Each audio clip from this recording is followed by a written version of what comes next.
ये साल था 1992 का, जहां little master blaster Sachin Tendulkar cricket की दुनिया में दस्तक दे चुके थे। हालांकि तब सचिन को टीम में आए कुछ ज्यादा वक्त नहीं हुआ था। यही कारण था कि दुनिया अभी तक सचिन चीज क्या है इस बात से पूरी तरह से अनजान थी। तब भारतीय टीम वर्ल्ड कप का एक बड़ा मैच पाकिस्तान के साथ खेलने वाली थी और उस मैच के लिए सचिन को भी भारतीय टीम का हिस्सा बनाया जाता है। लेकिन इस मैच से पहले पाकिस्तानी खिलाड़ी सचिन का कुछ ज्यादा ही मजाक उड़ा रहे थे। एक तो सचिन की उम्र कम, ऊपर से शरीर भी दुबला पतला और हाइट भी कुछ खास नहीं। तब पाकिस्तानी खिलाड़ियों द्वारा सचिन को लेकर इतना तक कह दिया जाता है कि क्या भारत में खिलाड़ियों की कमी हो गई है कि अब हमें बच्चों के साथ क्रिकेट खेलना पड़ेगा। पाकिस्तान के इस बड़बोलेपन और घमंड का सबसे बड़ा वजह ये था कि उनके टीम में वसीम अकरम और इमरान खान जैसे घातक गेंदबाज थे, जो अपनी तेज गेंदबाजी से बड़े बड़े बल्लेबाजों को दहशत में रखा करते थे। लेकिन आज मामला अलग होने वाला था, क्योंकि आज वसीम अकरम के सामने था एक 16 साल का लड़का, और यही 16 साल का लड़का तोड़ने वाला था इमरान खान का भी घमंड। दोस्तों, भारत और पाकिस्तान के बीच खेले गए इस धमाकेदार मैच का पूरा हाईलाइट वीडियो मैं आपको दिखाने वाला हूं। लेकिन आगे बढ़ने से पहले अगर आप चाहते हैं कि एक बार फिर से भारतीय टीम पाकिस्तान का घमंड तोड़े तो इस वीडियो पे एक लाइक जरूर दीजिएगा, साथ ही कमेंट में जय हिंद भी जरूर लिखिएगा। भारत और पाकिस्तान के बीच वर्ल्ड कप का ये अहम मुकाबला ऑस्ट्रेलिया के सिडनी के मैदान पर शुरू होता है, जहां भारतीय टीम की पहले बल्लेबाजी आती है और अजय जडेजा के साथ के श्रीकांत भारतीय पारी की आगाज करते हैं। जहां पहले ओवर में ही वसीम अकरम की एक शानदार गेंद पर श्रीकांत आउट होते होते बाल बाल बचते हैं। अंदरूनी किनारा लेते हुए गेंद स्टंप को मिस करती है। गेंद जब तक फील्ड होकर आती 2 रन दोनों बल्लेबाजों ने पूरे कर लिए थे। वसीम अकरम की तेज गेंदबाजी के सामने भारतीय ओपनर थोड़े असहज दिख रहे थे। यहाँ अगले ही पल के श्रीकांत को एक और जीवन दान मिलता है। पाकिस्तानी विकेटकीपर मोइन खान के हाथों से कैच ड्रॉप हो जाता है और भाग्य से के श्रीकांत क्रीज पर अभी भी बरकरार थे। पहले 5 ओवर के खेल तक भारतीय टीम के खाते में महज 13 रन ही आए थे। वसीम अकरम, इमरान खान और आकिब जावेद शुरुआत से ही काफी घातक गेंदबाजी कर रहे थे। श्रीकांत और जडेजा के लिए रन बनाना मुश्किल हो रहा था। यही कारण था कि 9 ओवर की खेल समाप्ति के बाद अभी भी भारत के खाते में महज 24 रन ही जुड़े थे। इस दबाव का परिणाम ये होता है कि 10वें ओवर में के श्रीकांत 39 बॉल में मात्र 5 रन बना करके आउट हो जाते हैं और 25 के स्कोर पर श्रीकांत के रूप में भारत को पहला झटका लग जाता है। Had no doubt that the ball had been taken cleanly. Northern had found the outside edge. So he's had a few goes at Shrikant for LBW, finally had him caught behind. Probably let Chris Shrikant wait.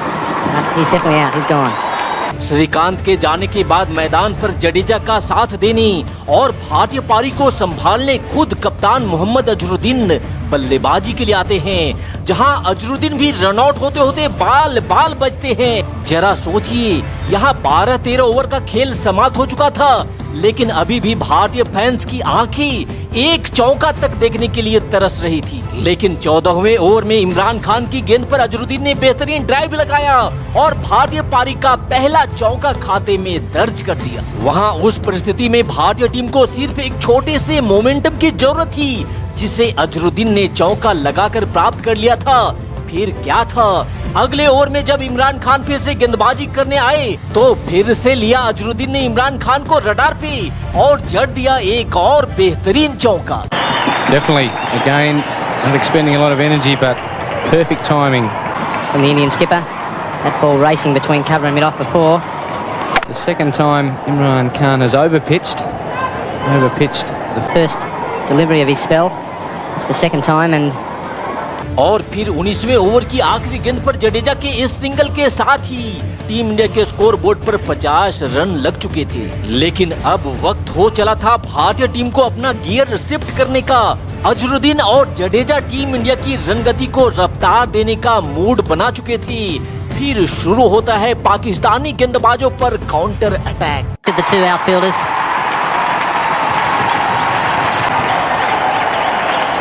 Not a very good delivery from Wasim Haider this.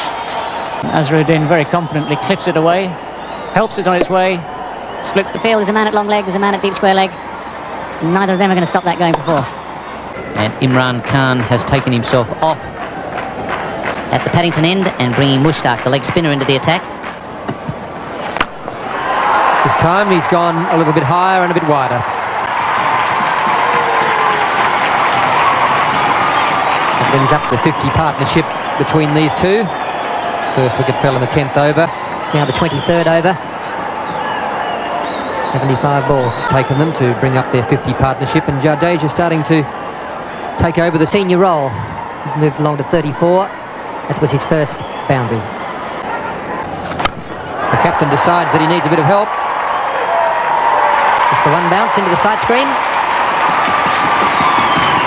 That's as perfect a placement as you'll find. 24 over की समाप्ति के बाद भारत ने एक wicket खोकर 86 run बना लिए थे, लेकिन तभी 25वें ओवर में अजरुद्दीन कट शॉट लगाने के प्रयास में अजरुद्दीन मोइन अली के हाथों में कैच दे बैठते हैं और 32 रन बनाकर भारतीय कप्तान अब पवेलियन की राह पकड़ चुके थे। अजरुद्दीन का विकेट लेकर पाकिस्तान टीम एक बार फिर से मैच में वापसी कर चुकी थी, लेकिन यहां से आगे भारतीय टीम का मोर्चा अजय जडेजा के साथ मिलकर विनोद कांबली ने संभाला। Jadeja back on strike.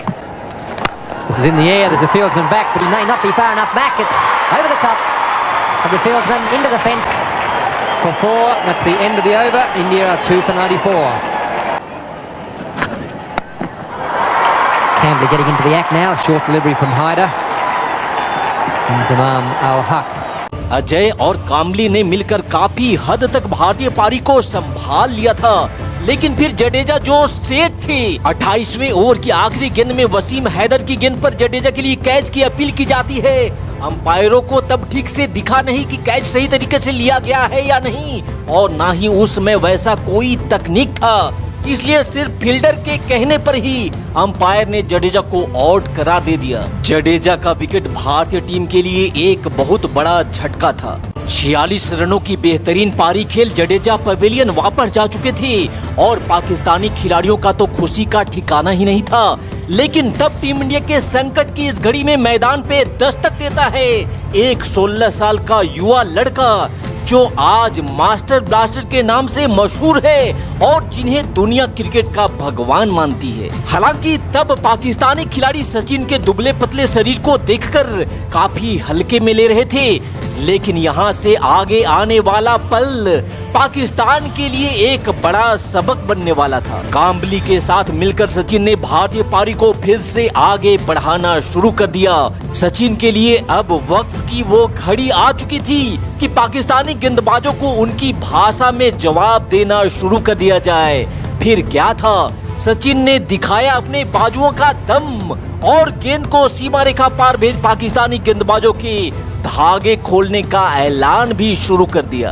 There was a man at mid-wicket and a man at long on.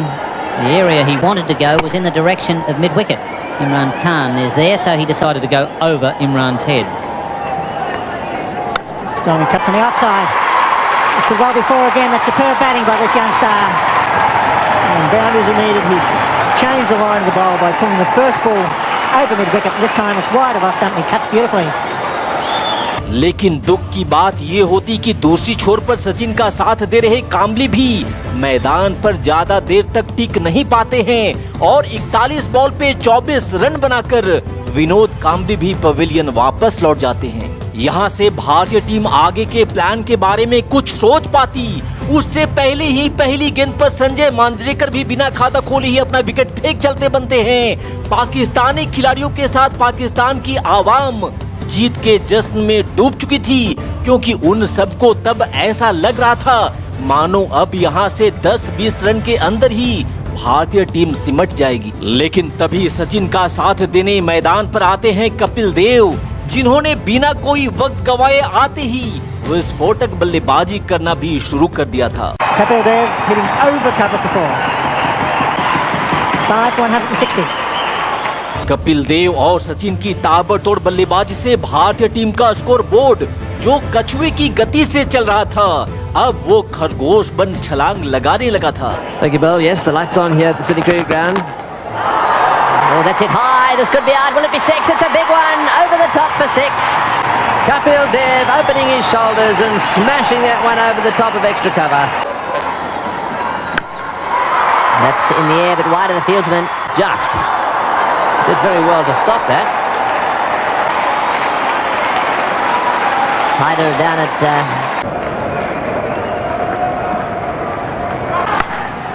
no ball called, and that's his 50. और फिर देखते ही देखते सचिन ने अपने 50 रन भी यहाँ पे पूरे कर लिए थे। He's a lovely little batsman to watch. Very accomplished player, Sachin Tendulkar. 3 fours, almost a 6. Strike rate of 87.7 and very entertaining cricket. Another slow one, and again it's pulled away down towards the boundary, and this time into the fence. So Dev really latching onto that one, and Akib Java just a little frustrated there. In the air and out. हालांकि कपिल देव तो 35 रनों की ताबड़तोड़ पारी खेल out हो जाते हैं, लेकिन दूसरे छोर पर सचिन अंत तक क्रीज पर नॉट आउट डटे रहे।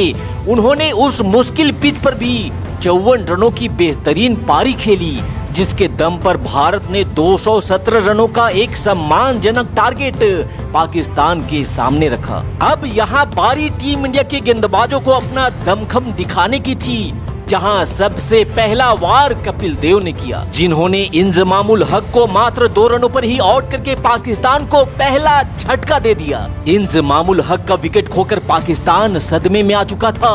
पाकिस्तान इस सदमे से निकलने का कोई प्रयास करता, उससे पहले ही अगला वार मनोज प्रभाकर ने किया और जाहिद फजल को मोरे के हाथों में कैच करवा 17 रनों पर ही पाकिस्तान को दूसरा झटका दे दिया था। लेकिन फिर यहां से आगे आमिर सोहेल पाकिस्तान के लिए ढाल बनकर खड़ा हो जाता है, जिसने देखते ही देखते अर्धशतक भी ठोक दिया था। लेकिन फिर गेंदबाजी में उसका सामना होता है सचिन तेंदुलकर से, जिन्होंने आमिर सोहेल को कैच करवा मानो पाकिस्तान की उम्मीदों पर ही पानी फेर दिया था। यहाँ से आगे भी भारतीय गेंदबाजों ने पाकिस्तानी बल्लेबाजों को पूरी तरह से क्लच में जकड़े रखा।